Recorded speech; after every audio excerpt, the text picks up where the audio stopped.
Is your Buick Envision failing to launch Apple CarPlay or cutting out during your drive? Statistically, the vast majority of these connectivity glitches are caused by simple cable degradation or software sync issues.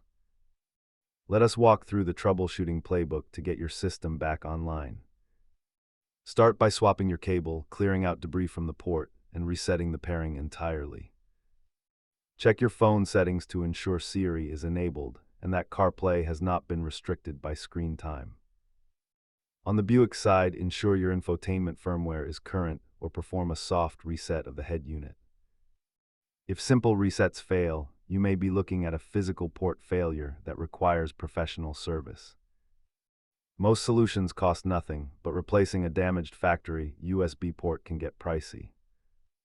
Try a different phone to isolate the issue and check the fuse box if the port has no power at all. Keep a high-quality cable and compressed air in your glove box for quick troubleshooting on the go. Remember that tech is only as reliable as the weakest link, which is almost always the cable. If these steps did not work, head to your local shop to test the infotainment hardware directly.